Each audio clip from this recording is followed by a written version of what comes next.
Minhas amigas, meus amigos, brasileiros e brasileiras, minhas companheiras e companheiros de jornada, o meu abraço.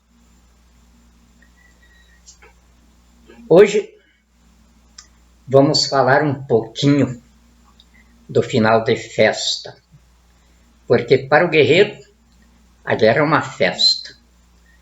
E quando acaba a festa, então vem a ressaca. A ressaca do guerreiro é a introspecção sobre os seus atos de guerra, onde ele se cedeu sem necessidade e onde ele não agiu com o rigor que deveria agir. Nós não temos esse momento agora porque eu praticamente encarnei esse punhado de brasileiros e de brasileiros que acreditaram que não era o fim do Brasil, aquilo que começou em 2003 e encaminhou o Brasil para este final de fusão na pátria grande da China com o Brasil. Então, agora, amanhã é dia 19 de abril, foi o dia do nascimento da nação brasileira. Em o nascimento da nação brasileira, nasceram também as Forças Armadas. É um fato inédito na história da humanidade. E no dia em que a colônia portuguesa deixou de ser colônia para ser uma nação, porque marcou o seu território. Como todas as espécies viventes, desde os insetos, eles marcam território. A espécie humana também. Então marca o seu território, estabelece as suas fronteiras. E ali começa então a nação. E em a nação começa a pátria.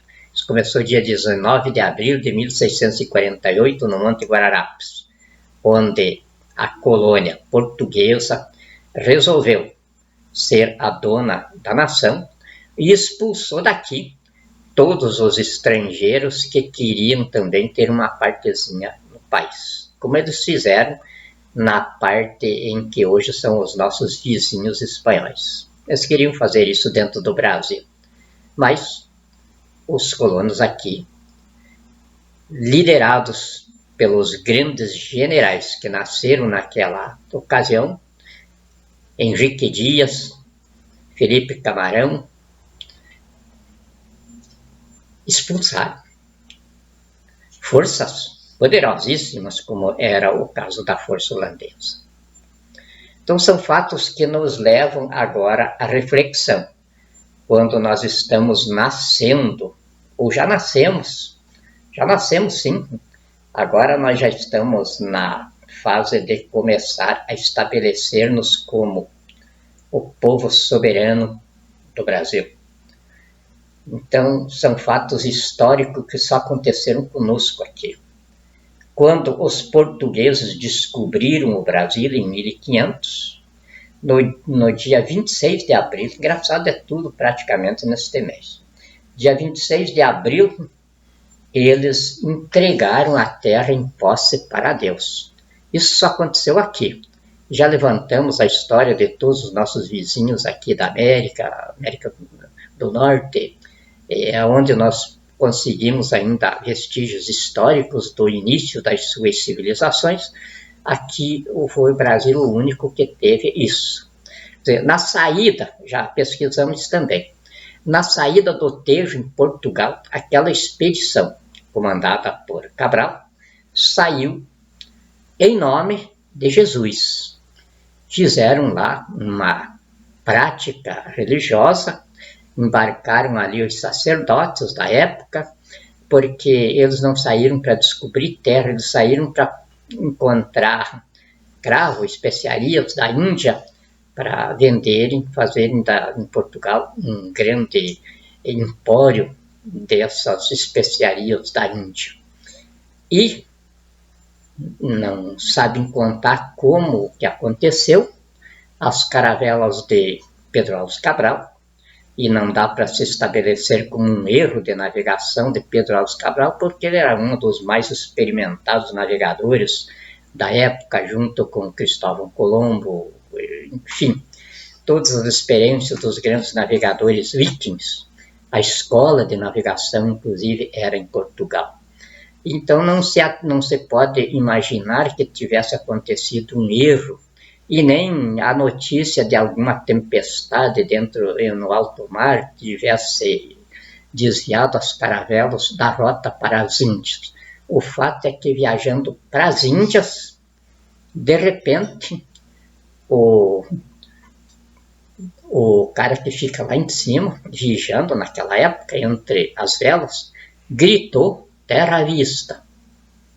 É naquele momento em que o navio estava saindo do lado de lá, que a terra é redonda, então aparece primeiro o mastro, depois vai aparecendo o navio.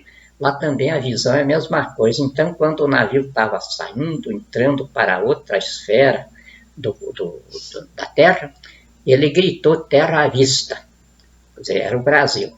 E aí marcharam direto, já não se preocuparam mais com a rota das Índias. Terra à vista, e eles baixaram para cá. Se fosse as Índias, fosse lá o que for, eles queriam era chegar em terra. E aqui chegando, encontraram uma terra habitada, mas viram que era muito engraçado o povo que veio recepcioná-los na praia. E o nome de índios é porque eles tinham certeza que tinham chegado na Índia. Então o primeiro nome foi isso, os índios. Mas depois eles viram que não era isso. Nos dias que ficaram aqui, isso foi no dia 21 de abril. Então no dia 26 de abril, já fazia 5 dias que eles estavam aqui, já viram que não eram índios da Índia e daí não eram as Índias. Aí então fizeram um altar, os índios que cortaram a madeira, obedecendo às instruções dos padres que viajavam ali, fizeram o altar, fizeram a cruz, gravaram a cruz na terra e entregaram a terra descoberta em posse para Deus em nome de Jesus. Os índios é que cravaram aquela grande cruz de madeira na terra. Então aquilo ali foi a escritura da entrega do Brasil em posse para Deus, escriturada em nome de Jesus, o Filho unigênito dele. E não foi uma entrega para o rei de Portugal. Quer dizer, o rei de Portugal nem entrou no momento na história. Aí, entregue a terra em posse para Deus, aconteceu esse outro fato inédito em nossa história. A nação brasileira que nasceu daquele momento ali, da miscigenação, aí quando ocorreu a história na Europa, Colombo tinha descoberto na América do Norte, Pedro Álvares Cabral descobriu outro continente aqui, então começaram a vir para o Brasil migrantes de todo tipo, de todo naipe, em busca de fortunas. E eram imensas as fortunas que eles encontravam aqui. E aí então houve o início do povo brasileiro de Deus sem raça. Começou a miscigenação e se acabaram as raças aqui.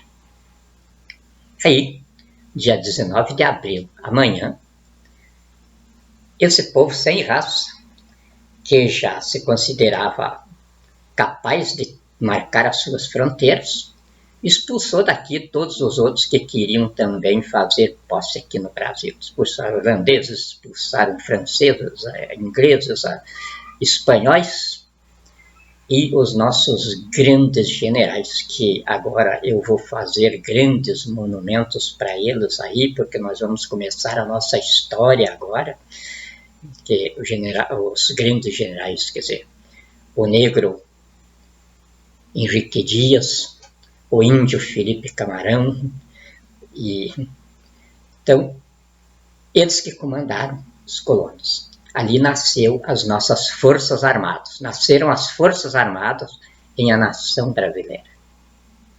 Depois, o tempo correu,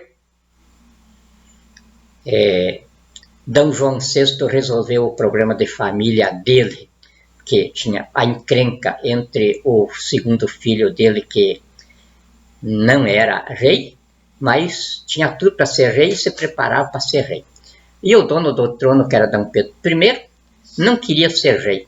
Ele encontrou o habitat dele no Rio de Janeiro, com as nossas mulatas, e ali o negócio dele era fazer festa, e era o Brasil que ele sonhava.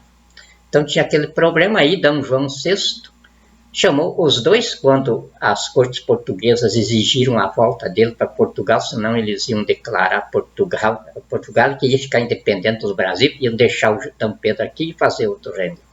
Aí D.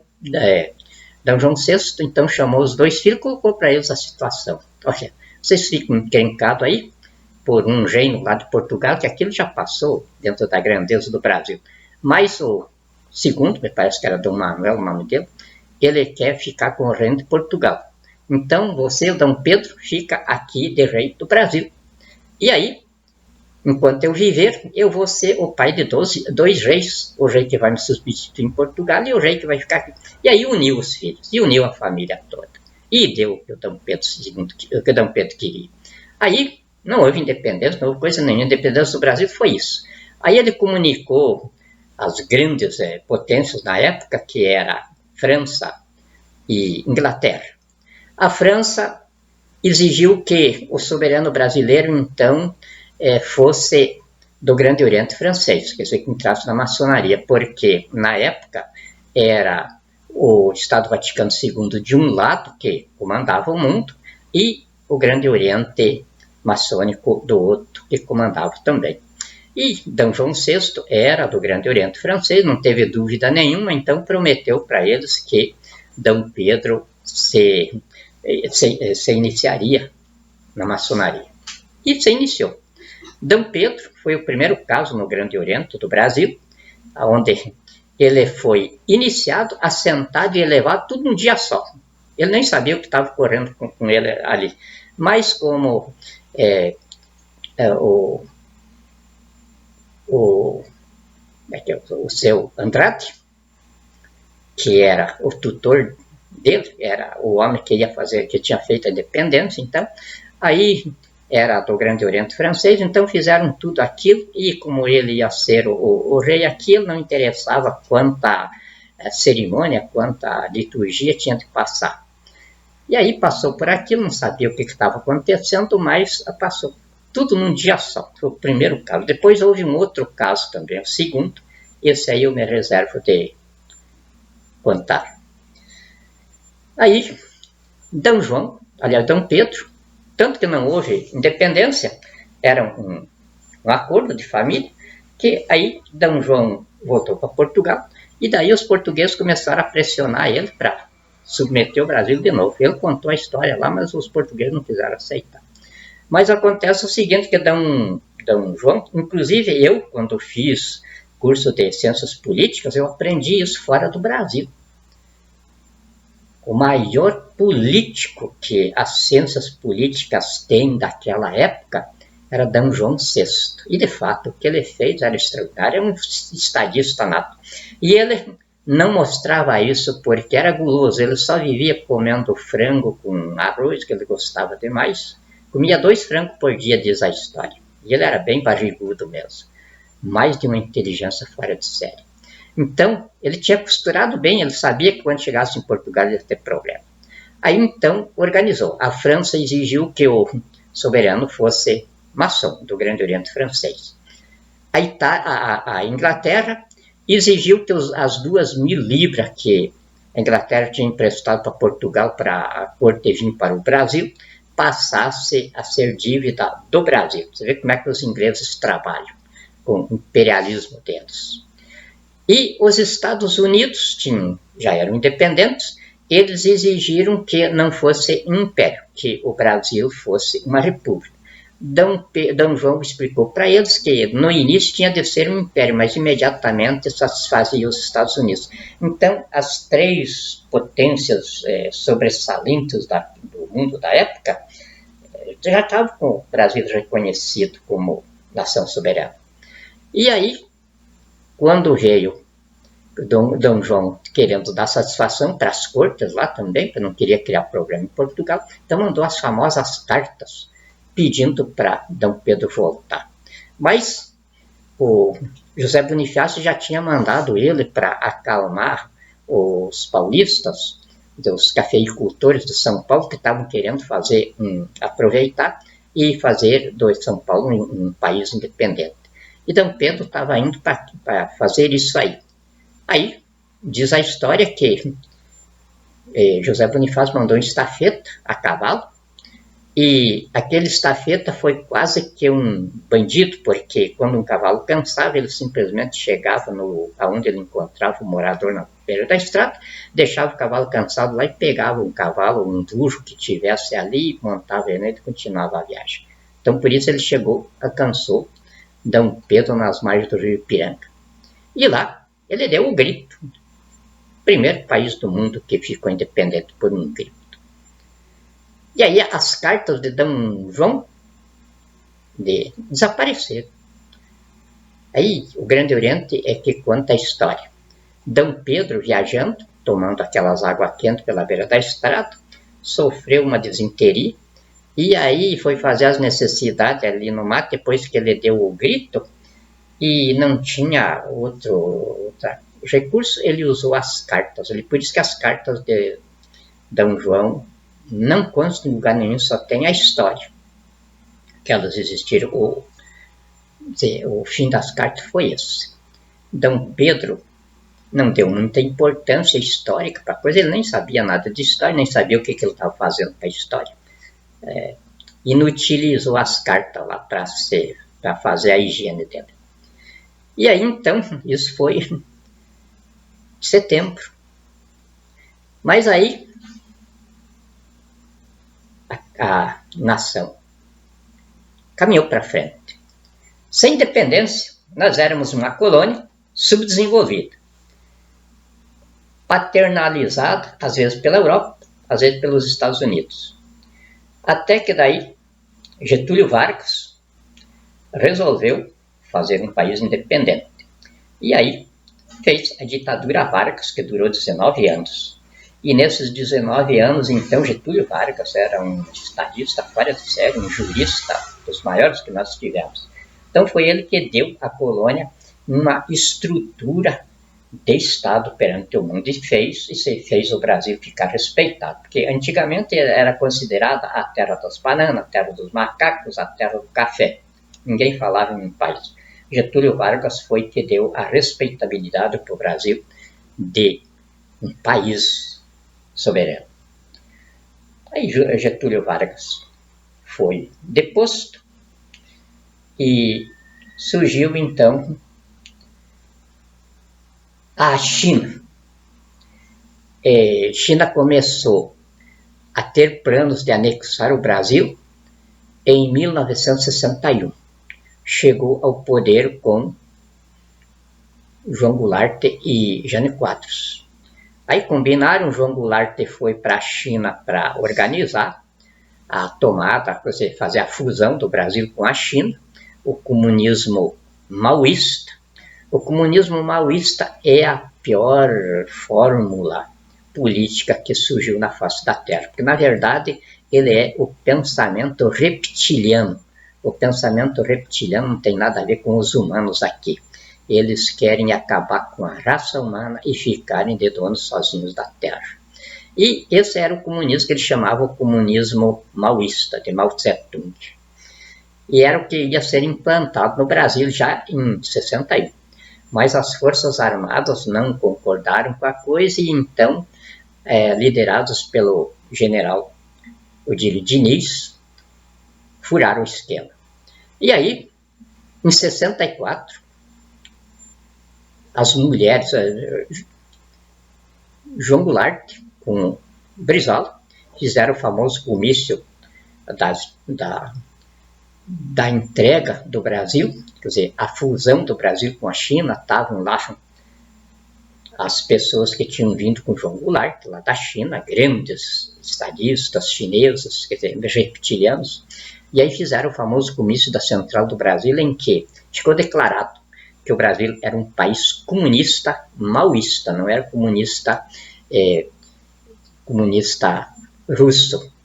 Quer dizer, o comunismo russo, ele seguia Marx. O comunismo brasileiro ia seguir Mao Tse-tung, o comunismo chinês. Então declarou isso, mas aí as mulheres brasileiras não concordaram. E então a dona Melinha, professora aposentada no Rio de Janeiro, esposa de um almirante, aliás, de um brigadeiro, ela se levantou. E aí levantou as mulheres brasileiras inteiras com a Marcha da Família com Deus pela Liberdade. E aí as Forças Armadas, então, começando com a quebra de hierarquia pelo general Mourão, em Minas Gerais. O general Mourão, liderado pelo governador Magalhães Pinto e o governador Carlos Lacerda, saiu com as tropas dele para acabar com a organização que estava sendo comandada no Rio de Janeiro de apoio ao comunismo maoísta pelo general Guedes. Mas se encontraram os dois, o general Guedes também tinha saído do Rio de Janeiro, se encontraram na metade da estrada ali. E nisso, então, os nossos generais saíram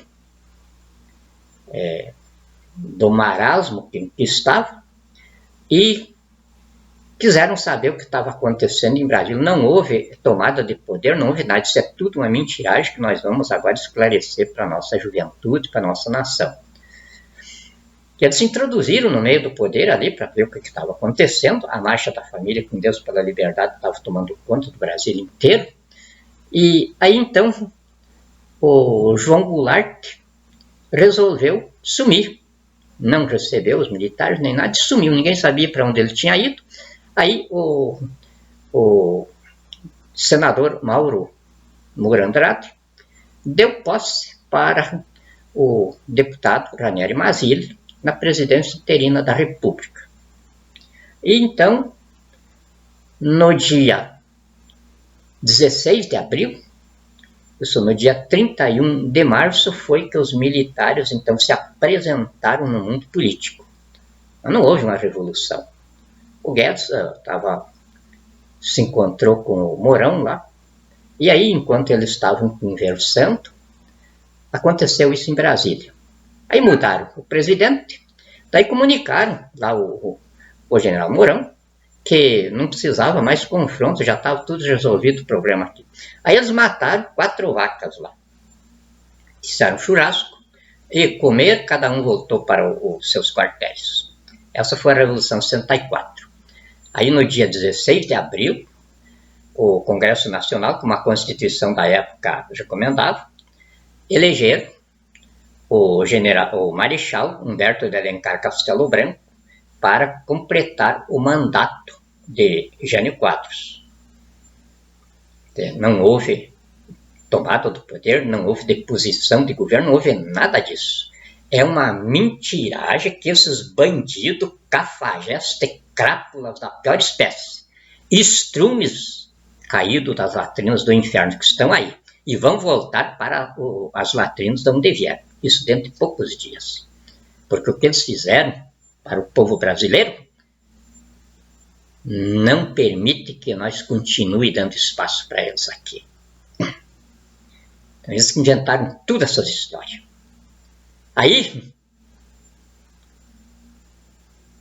Castelo Branco assumiu e depois, então, foi substituído também por eleições pelo general, que aí teve um problema de saúde, e daí foi substituído na metade do mandato. E assim continuou o regime militar. Então, só que em 64, então, aqueles militares que assumiram o poder, assumiram para fazer do Brasil uma potência no mundo. Esse era o sonho dos militares. Então, aí, esse sonho, na década de 70, quando os americanos começaram a pressionar o Brasil para fazer abertura política para uma democracia, que nós éramos uma democracia perfeita, mas os americanos queriam que não tivesse militar na presidência da República. E então daí foi feito o ideário da Revolução de 64, dividindo a Revolução que em 3 períodos, 64 a 85, para a construção da infraestrutura física do país, que não havia. De 85, calculava-se a 2014, 2016, a baderna política que ia fundir ideólogos, comunistas, bandidos, vagabundos, enfim, tudo que aconteceu ali. A marginália da nação brasileira iria se agrupar tudo com os políticos e eles iam roubar tudo o que o país produzisse com aquele alicerce que nós tínhamos dado. E aí, quando roubassem tudo, ia acontecer o suicídio de poder. Começavam a brigar entre eles. É o que aconteceu a Lava Jato. A Lava Jato foi nada mais, nada menos do que a briga da bandidagem no poder entre si pela partilha do país como despojo eleitoral. Então, um roubava, o outro também roubava, e daí começavam a brigar entre eles pelos roubos. Entrou a Polícia Federal daí documentando isso para a história. E nisso, então, surgiu eu, em 2004. Em 2005, eu já estava com a CPI dos Correios do Mensalão instalada para conservar o Lula até o final do mandato dele, porque naquela época, diziam os especialistas de guerra, o Brasil não podia nem pensar num golpe de Estado, porque o Lula tinha a chave do cofre, país com 27 mil quilômetros de fronteiras abertas, e era curiosidade do mundo, o mundo esperando o que aquele sujeito analfabeto, sem beira, nem eira, ia fazer da presidência da República no Brasil, que já tinha uma certa importância no mundo.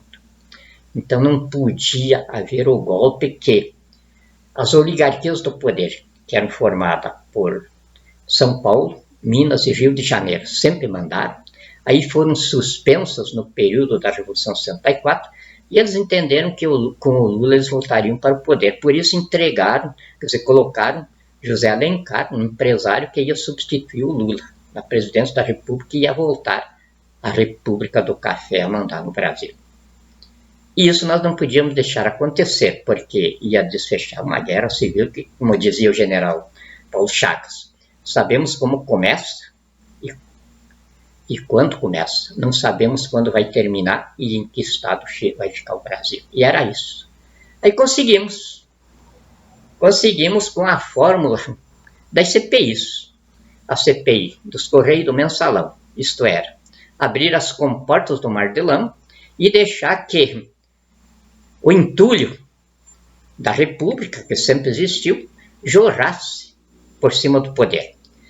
O pessoal das esquerdas, o PT, nunca tinham lidado com isso, iam se apavorar. Os políticos que estavam organizando o golpe também iam ser pegos de surpresa, e aquilo ia se desmanchar tudo, e o Lula ia conseguir terminar o mandato dele. E deu exatamente como nós tínhamos planejado. Aconteceu tudo isso. E aconteceu tão bem feito que o Lula emplacou o segundo mandato em cima daquilo. Foi a CPI dos Correios do Mensalão que deu o segundo mandato para ele. Por quê? Foram as CPI que tinha tudo para desfechar num processo de impeachment. Mas nós tínhamos cuidado disso tudo, até fui eu que cuidei disso junto ao Congresso Nacional, para que não acontecesse o impeachment. Então a gente organizou tudo ali e tal, não há necessidade de contar como é que foi feita a coisa. Mas não havia, tentaram fazer o impeachment do Lula, mas não encontraram quórum para isso, não encontraram o número de assinaturas necessárias. E então conseguimos fazer com que o segundo período da Revolução de 64 chegasse a bom termo. Isso aconteceu, passou um pouquinho, nós imaginávamos que o suicídio de poder ia acontecer em 2014, 2016. Aconteceu em 2018, depois que o povo, através da intervenção constituinte no processo histórico, que era o instrumento que a Constituição estabelecia para esse momento, e que estava sob o meu patrocínio, guarnecido pelas Forças Armadas. Então já tinha acontecido isso. E eu não quis fazer uma tomada de poder, para que não acontecesse de dizer o que diziam em 64. Ninguém ia entender que eu tinha sido instituído num processo absolutamente constitucional, absolutamente democrático, pelo povo. Então eu não quis fazer isso e fui embromando, atendendo a desmontagem da coisa na área internacional. E enquanto isso, passou o tempo, e aí o general Vilas Boas é comunista maoísta. O general Vilas Boas, o general Mourão, eles são maoístas, ou seja, reptilianos. O general Vilas Boas ficou 5 anos aprendendo comunismo maoísta na China. E aí ele resolveu implantar o comunismo chinês aqui, que não tinha dado certo em 61. E aí então o comunismo chinês voltou a todo vapor em 2003, através do Foro de São Paulo, com Luiz Inácio Lula da Silva. E imediatamente organizaram tudo. Fizeram do PT e do Partido Comunista Chinês um partido internacional, como a Rússia fez a expansão do comunismo soviético. Eles iam fazer a expansão do comunismo maoísta, através do PT fundido com o Partido Comunista Chinês. E o presidente do PT era o José Genuíno. E o José Genuíno, inclusive, saiu da China cheio de euforia, fez várias entrevistas pelos jornais da Europa, contando a façanha que estava acontecendo.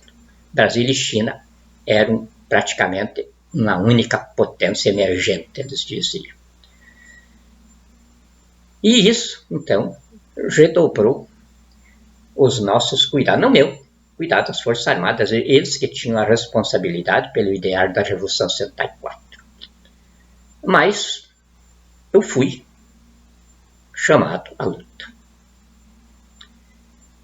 E aí, como a gente foi bem sucedido no golpe da República do Café, impedimos, Lula terminou o mandato, e nós esperávamos a conclusão da segunda etapa, que era essa. Era o autoexpurgo da civilização brasileira. Ela se expurgando do ideologismo, da malandragem, do banditismo institucionalizado, enfim, de todas as coisas que tipificavam o nosso subdesenvolvimento. E aí, então, depois de feita a CPI, eu achei que estava livre, mas não estava, eu estava atolado até o pescoço daí. Aí, um grande amigo da área militar, que foi atrás de mim para a gente fazer aquilo, agora está falecido, foi que me colocou a coisa, os cartões na mesa, dizendo que eu não estava atolado até o pescoço, eu me atolei na história do Brasil em 1969, quando eu aceitei o chamado do inconfundível general Golbery, que foi meu comandante-chefe, meu grande mestre. E aí, então, eu tive de assumir, não tinha saído, e foi então que eu vim para Brasília, de Malecuia.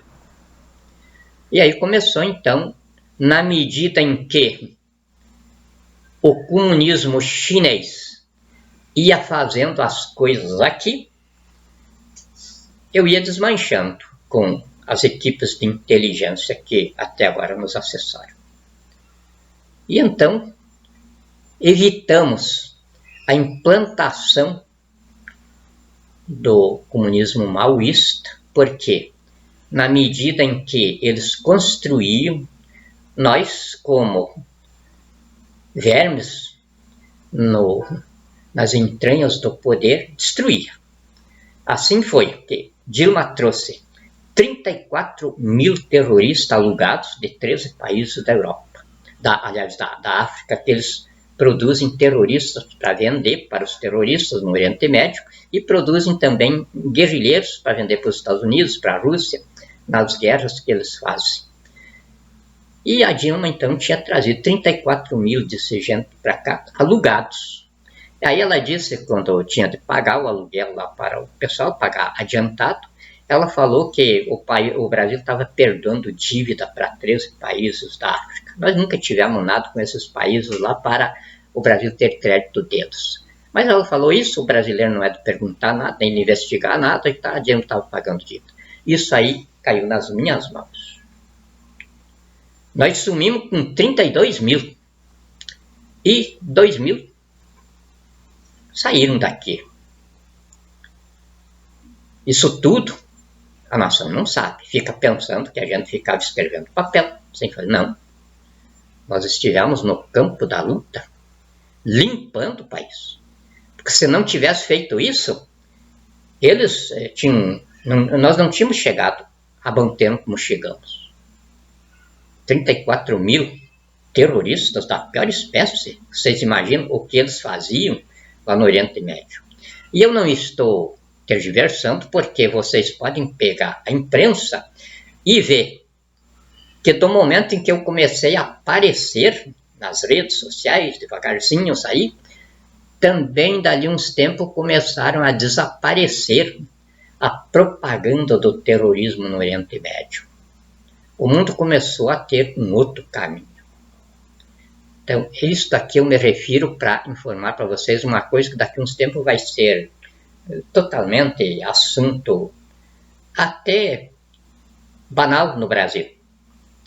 O mundo contemporâneo, ele se compõe de 3 camadas. A camada da área de inteligência, que é a que eu pertenço, onde funciona também o capitalismo selvagem. Então, ele funciona dentro dessa área aí. E, por incrível que pareça, também dentro dessa área, hoje, através do capitalismo selvagem, está funcionando também as organizações de tráfico de pessoas. Vocês terem uma ideia, depois dos grandes traficantes de moeda, que é Rothschild, Rockefeller, esses nomes conhecidos de vocês, a segunda maior organização de banditismo do mundo é da prostituição. Dentro do mundo, ou do submundo financeiro, está o comércio de prostituição. Então tem as grandes empresas que trabalham nisso. E ali tem os banqueiros, os grandes investidores, eles gostam de urgir. Então é a prostituição. Aliás, sempre foi desde o início do mundo. O dinheiro e a prostituição sempre foram fundidos na vida dos humanos. E agora, então, isso aí tomou uma proporção diabólica. Aí, as empresas de prostituição têm nas agências deles mulheres de toda a parte do mundo. E por incrível que pareça, as mulheres brasileiras são as que têm a cota mais alta. Nós somos o fetiche da humanidade destes dias. Eu não sei porquê, mas o brasileiro tanto é bem quisto no mundo, como não é nenhum outro povo, como também nós temos um carisma que o mundo inteiro se absorve nele. E as nossas mulheres, então, têm a cotação mais alta no mercado da prostituição. Então, quando chega um grande investidor, um mega investidor, um banqueiro, e aí ele quer uma mulher brasileira, aí o preço é normalmente 2, 3 vezes mais do que as mais cotadas de outros países. Mas eles pagam, não tem problema nenhum. Não há dificuldade de dinheiro nesse mundo. Eu conheço tudo isso. Então, essa aí é a camada que nós chamamos os abismos da vida civilizada.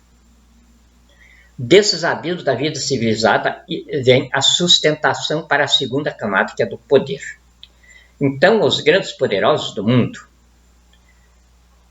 eles recebem subsídios debaixo desses abismos, porque não há ninguém mais bem organizado no planeta Terra do que as organizações de inteligência que atuam aí. Isso remanesce do confronto na Guerra Fria, quando os Estados Unidos descobriram que a guerra de inteligência evitaria o confronto nuclear que acabaria com a vida na Terra. E não estiveram errados, estiveram absolutamente certo. Aí aquelas equipes, com o know-how que tinham, eles saíram do laboratório mais do que robôs. Os computadores de hoje nos perdem tudo, porque eles são bancos de dados. Nós suprimos esses bancos de dados. Então eles nos perdem. E nós temos mecanismos aí que, por enquanto, não dá nem para falar. Aí, desse abismo lá embaixo, então surge o poder. O poder sabe que ele é suprido pelas organismos de inteligência, que não tem nada a ver com informação. Os serviços que nas Forças Armadas chamam de inteligência, não tem nada de inteligência, são serviços de informação. A Polícia Federal, tudo, é serviço de informação. O serviço de inteligência é um serviço clínico.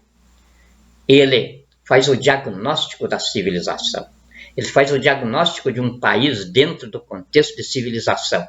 Estabelece, descobre a causa de onde está surgindo o problema. E entrega isso, então. Se é contratado pela área militar, ele entrega para quem o contratou. Se é contratado por governo, ele entrega para o governo que o contratou. E daí, então, o governo, ou esse organismo militar, estabelece, então, a busca disso, que daí entra o serviço de informação. O serviço de informação vai captar a prova técnica para os procedimentos que são necessários em cima. Então, daí, depois dessa camada, aí tem a camada de superfície, que é o povo, são as nações. As nações que não sabem por que existem, o que estão fazendo, não sabem nada. Porque se não conhecer a estrutura da vida civilizada, o que é a espécie humana dentro do planeta, não sabe absolutamente nada. Aí ficam os religiosos inventando deuses de um lado, ficam os ideólogos inventando doutrinas de outros, e a humanidade totalmente perdida nesse imbróglio de verborragias, todas vazias de conteúdo.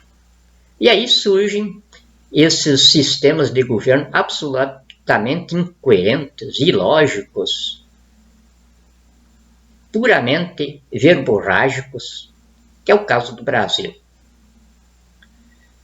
E hoje, então, como chefe de Estado do Brasil, que nunca, isso não é demagogia, não, nunca me passou pela cabeça de um dia eu ser o chefe de Estado do meu país. Nunca me passou pela cabeça de um dia eu ser o assessor da presidência da República como constitucionalista. Que fui eu que escrevi a Constituição. E agora eu vou contar. Tem coisas que a gente tem que esconder, e escondendo é mentira. Porque aquilo que não é exposto, que é uma verdade oculta, essa verdade oculta, ao ela se ocultar, ela vira uma mentira. E eu também, então, sou um mentiroso. Todo guerreiro é um mentiroso. Porque tem coisas que a gente tem que ocultar. Mas a gente corrige. Então eu estou corrigindo as minhas mentiras agora. E uma das grandes mentiras foi essa. Da como é que eu acabei sendo o escriba da Constituição? Os militares chamaram o Ulisses e deram ultimato para ele: ou vocês aceitam a assessoria das Forças Armadas para nós fazer essa Constituição de uma vez, ou as Forças Armadas retornam ao poder. E aí indicaram eu para a tarefa. Eu imaginei que aquilo seria o final da minha utilidade para o meu país. Não era. Aí me envolvi de volta, de tal forma que, quando foi em 2008, então, eu tive de protocolizar ao Supremo Tribunal Federal a reação de cidadania da nação para, através dela, começar o procedimento de intervenção constituinte no processo histórico, que só eu sabia, e talvez alguns generais antigos que ainda existam, mas ninguém, né, nas Forças Armadas, ninguém sabia, porque nunca ninguém me convidou dentro da área militar para me falar sobre a Constituição. Nunca. Depois que começaram os políticos, eu só fui lembrado quando o Lula estava naquela situação, havia uma guerra civil formada dentro do país, e aí eles não sabiam como fazer, buscaram os homens do Golbery, que os homens do Golbery que faziam isso aí. Os famosos tecnocratas. E aí busca para lá, busca para cá, parece que sobrava só eu. Os que estão vivos, estavam fora do Brasil, não queriam mais saber do Brasil para nada. Foi o que eles me disseram. E não foi fácil para me convencerem também. Eu não sou patriota, de morrer pelo Brasil. Fui convencido a fazer o que eu fiz pelas Forças Armadas. Então, patriotismo, se existe aí, são os nossos militares. Esses são patriotas. Esses são patriotas. Esses exercem o sacerdócio pela pátria. Foi eles que me convenceram. E não só me convenceram, como me vigiaram no trilho. Fizeram a minha retaguarda. A senha era: enquanto não receber ordem para parar, continue. Até hoje não recebi essa ordem. Estou continuando. Só que cheguei agora ao fim. Não tem mais o que ir para frente. Acabou tudo. E acabou quando, em 2018, o Temer estava concordado em entregar o poder. E aí então surgiu a traição do general Vilas Boas. Ele botou um general na cola da Rosa Weber, no Superior Tribunal Eleitoral, e outro na cola do Toffoli, no Supremo Tribunal Federal. E espalhou generais por aí fora. Então comandou. Ele fez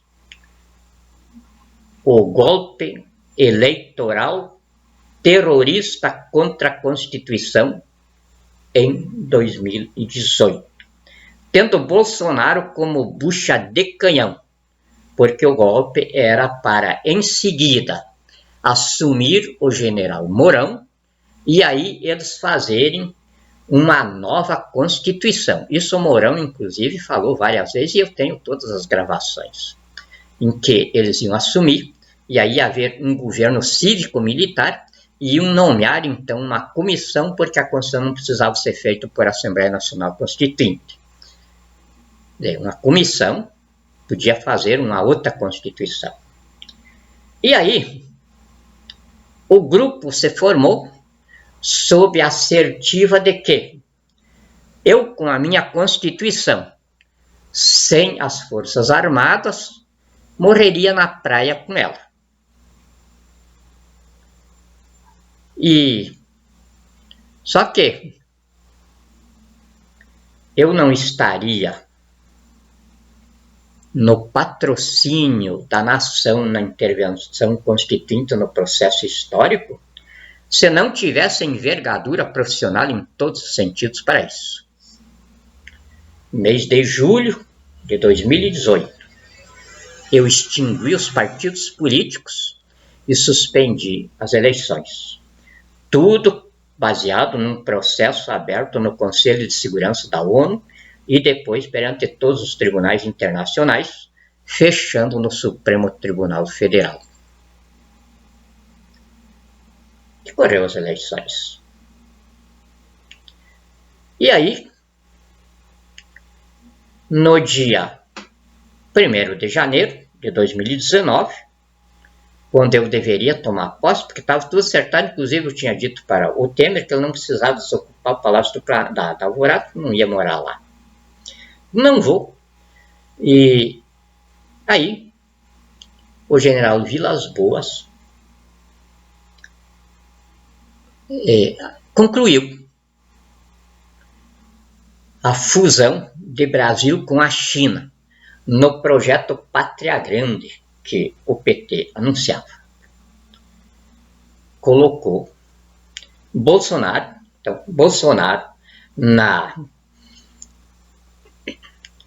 organização deles, na tirania oligárquica comunista chinesa de bandidos, terroristas.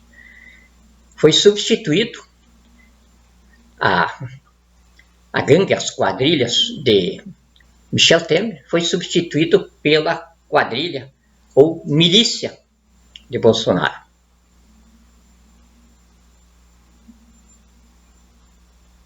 Aí foi a primeira vez em que eu senti alguma coisinha assim de suscetibilidade. Que alguns companheiros diziam, chegou a hora de dirigir um míssil para o Palácio do Planalto ou para o quartel-general. Não foi só um que me dizia isso, e aquilo mexeu um pouco comigo. Aí eu fiz isso mais ou menos para dizer, se eu falo com vergonha, para mostrar que eu sou tal. Eu não sou nada, absolutamente nada. Mas eu tive esse lampejo de subdesenvolvimento. E bem quietinho, sem eles esperarem, aí eu anunciei, olha, eu estou pronto. Só quero que vocês saiam na frente. Tenho bombardeiros, tenho caças, está tudo prontinho. Aí foi aquele esparamo. Não porque a Venezuela vai invadir o Brasil, vai aquele esparamo tudo. Como dizia o FHC, Tupiniquins, correndo para todo lado. E foi Mourão com o chanceler deles fazer uma reunião, América Latina, reunindo todo mundo. Mas eles não sabiam, voavam que nem mosca toda. Eu estava fazendo gozação, porque naquelas alturas eu já tinha visto que o herói da história, se existisse um herói, não era eu, era o general Vilas Boas. Porque se eu tivesse assumido o poder com a tranqueira política da República, ou eu tinha de me estabelecer como um ditador, e um ditador bastante tirano, para poder vencer aquela tranqueira, ou então eu ia morrer no poder, esgoelado pela tranqueira política, como fizeram com o Bolsonaro. E eu deixei o Bolsonaro para mostrar para vocês isso. Como o Brasil não progrediu durante todos esses anos em que os Estados Unidos, com a mesma idade, estão em Marte. O Brasil, a mal apenas consegue chegar de avião aos Estados Unidos para comprar lá. Qual é o atraso disso? O atraso disso era a tranqueira política que mantinha a nação escravizada. E aí quem fez isso foi o general Vilas Boas.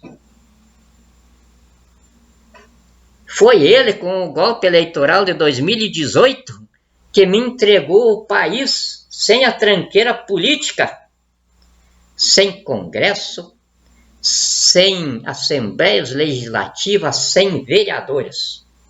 Então agora, se eu não colocar o Brasil no canteiro de megapotência do mundo, para a qual Deus o criou, aí eu sou ruim demais. Aí eu mereço ser enforcado, porque o general Vilas Boas me entregou o país limpinho, redondinho para isso. E aí, então, o que é que eu faço com o general Vilas Boas? O respeito como um grande brasileiro. O respeito como um herói da pátria. Foi ele que rebentou com a tranqueira política do Brasil. Assim caminha a humanidade. E é por isso que Jesus, pregado na cruz, pediu perdão para Deus quando ele constatou que ele era o culpado. Deus o tinha mandado para cá para ele ser babá. E ele se impôs como mestre. Eu não vim de Deus. Eu sou alienígena também, da multidimensionalidade. Mas há uma diferença extraordinária, não dá nem para contar, entre eu e o Filho de Deus. Não tenho dúvida nenhuma de que ele é Deus. E Deus pode se fazer do jeito que ele quiser, até ser filho dele próprio. E eu não. Eu sou simplesmente um ser humano em gestação espiritual para um dia nascer na eternidade e ser Espírito Santo daí. Ou viver em Deus. Mas eu não sei quantos bilhões, quantos trilhões, quantos anos vai passar para chegar lá. E Jesus não, Jesus era Deus. Então, quando Jesus, Deus, disse na cruz essa lição extraordinária, foi uma lição que ele deu. Não sei se outros aproveitaram, mas eu estou aproveitando. Eu descobri a tempo. Eu estou aqui para ser babá, não para ser mestre. Descobri a tempo. E agora eu tenho um prazer enorme. A minha bebezada fazendo xixi, cocô no meu colo. Não tem problema nenhum, eu limpo. A bebezada de Deus. E eu me sinto honrado demais em ser o babá dessa bebezada. E então, para mim, Vilas Boas não é um traidor. É um bebê que está aí fazendo traquinagem como os outros tudo. Mas traquinagens de bebê não leva ninguém para o mal. Porque os bebês são identificados pela inocência. Inocência é divindade. É aquele momento em que as criaturas não perderam ainda a originalidade divina. Por isso Jesus disse: deixai vir a mim as crianças, porque é delas que se forma o reino de Deus. Ou seja, o reino de Deus é divindade pura, e as crianças têm essa divindade. Elas perdem depois pelo predomínio da razão. E aí então, se eu olho para a humanidade como a bebezada de Deus, eu também sou um bebê, só que eu já sou mais velhinho, eu já desmamei, eu já tenho de procurar alimento sólido, aquilo que Jesus ensinou também. Já não me serve mais o mamar, eu tenho de ter coisa sólida. De coisa sólida o que é? É eu ter raciocínio próprio. É claro que passei pelas escolas, mas não para aprender. Eu passei pelas escolas para me emoldurar ao acervo de conhecimento da humanidade. Esse é o alimento sólido que Jesus fala. E então, o próprio Bolsonaro. Não vejo o Bolsonaro como um bandido. Ele é bandido. No contexto da bebezada, ele está fazendo só coisa de bandido. Mas eu não encaro assim. Eu encaro como bebê, fazendo traquinagem de bebê aí.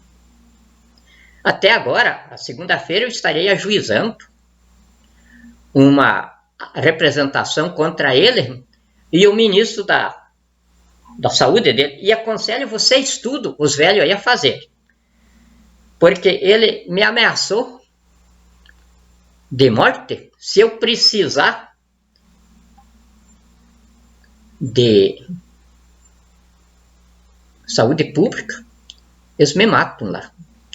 Tudo coisa de bebê, tudo coisa de criança. Mas eu vou proceder contra ele. Estou 78 anos, ele falou que depois dos 60 o governo tem de matar os velhos em benefício dos novos. Um ministro da saúde dizer isso, não dá para aguentar. Inclusive, na determinação que eu estou colocando ao general Braga, que é o responsável por isso no estado de sítio, eu estou dizendo para ele que esse elemento tem de ser matado, tem de ser morto. Tem de matar um elemento desse. Isso é um monstro que está aí. Porque ele contraria tanto a Constituição da República, quanto ele disse que não acredita em Deus, porque se ele acreditasse em Deus, ele lembrava que nas Escrituras lá está escrita: incline-se diante do velho, respeite os seus cabelos brancos e aprenda com ele da sua sabedoria. E acima disso tem o 4º mandamento: amarás o teu pai e a tua mãe, para que te vá bem e viva muito tempo sobre a terra.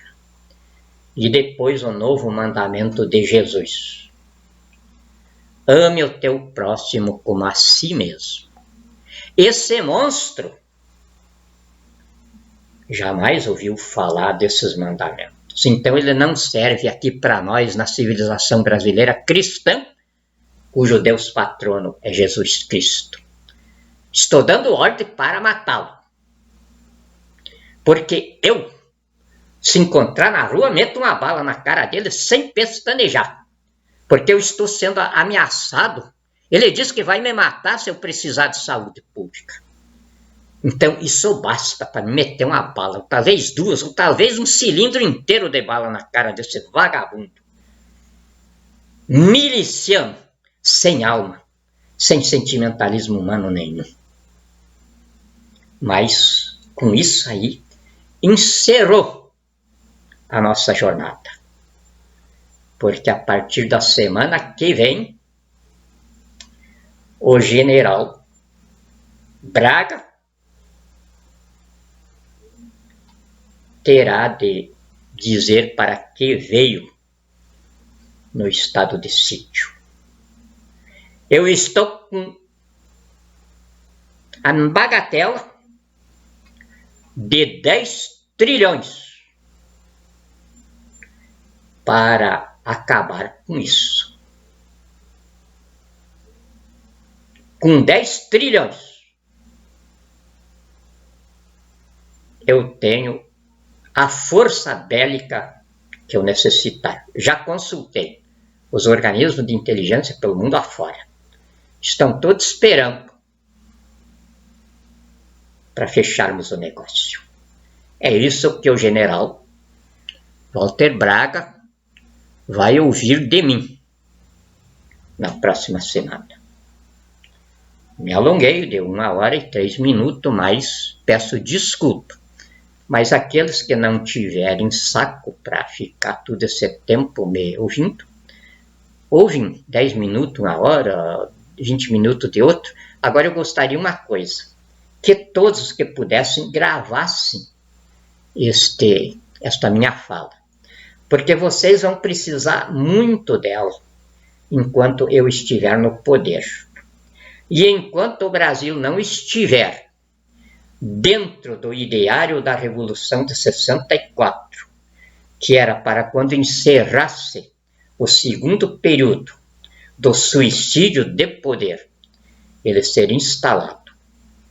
Brasil, megapotência do mundo, eu vou estar no poder. Eu vou estar direcionando o governo colegiado da República para nós fazermos esse Brasil megapotência do mundo, com Jesus Cristo, o Deus patrono desta civilização, para que aqui não hajam pobres, nem doentes, nem massacrados, mas o povo brasileiro de Deus, inteligente, rico e poderoso. Essa é o meu arremate de missão por aqui, que começou lá na destruição da cortina de ferro da Guerra Fria e desmontagem da União Soviética. E vai se encerrar agora com o Brasil, megapotência do mundo, ensinando a humanidade que não é com o imperialismo que um povo se faz rico e forte, mas sim com a solidariedade humana. Essa é a minha missão, a implantar para a humanidade inteira, junto com a minha nação, que tem a mesma índole. Se não tivesse essa mesma índole, não estava comigo. Porque, como eu já falei, essa minha bebezada, encarada como crianças, das quais o reino de Deus é feito, são cheias de divindade. Basta que eu, como chefe de Estado, saiba reconhecê-las. E com a ajuda de Deus, eu estou conseguindo. Chute por ele na canela todos os dias. Mas eu sinto que, devagarzinho, estou progredindo na missão. Deus vos abençoe e vos guarde. Me desculpem pela quantia que eu falei, mas eu e o finado presidente da Cuba temos esse defeito de falar demais. Me perdoe, fique com Deus.